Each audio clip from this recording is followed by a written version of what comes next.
จากถิ่นฐานสายทางหมู่บ้านไกลกันสิ่งสำคัญบ้านงามแคมทางลงเรือลงมาถึงบุงค่าจอดท่าพักเศร้าออกเมืองบ้านบ่ง่วงเหงาเบิ่งหนุ่มสาวงามที่สง่างามสาวบ้านม่วงอายสุดห่วงบ่อยากจากลา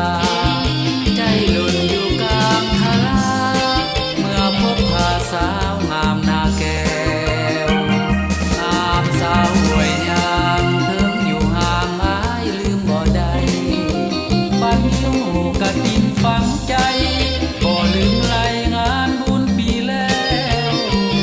งามสาวสุมพงสาวบ้านโยงปรุงใจบ่แค้วน่ารักน่าหลงว้าวแววสาวสโลจำปีสลาดน้องห้อยปักใจสาวสะพายหน้าควงหรือสาหัวแดงบ้านเดือเคยมาแดนบุพาคีรีคำยาสีทวนสาวสาโนนสวรรค์นายเคยผูกมัดเสลบังสาวงามเด่นสัน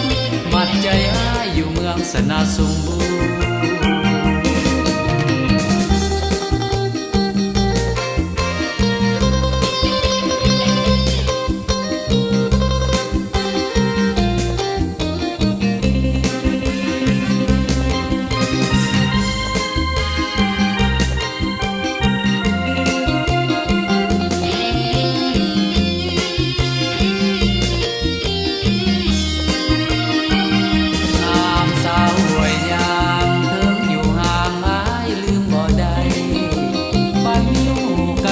ฝังใจ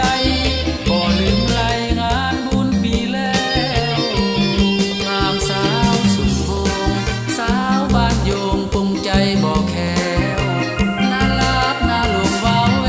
วสาวสโลจำปีสลาดน้องห้อยปักใจสาวสะพายหน้าควงหรือสาหัวแดงบ้านเดือเคยมาแดนบุพาคีรีคำยาสีทวนสาวสาโนนสวรรค์นายเคยผูกมัดเสลบังสาวงามเด่นสัน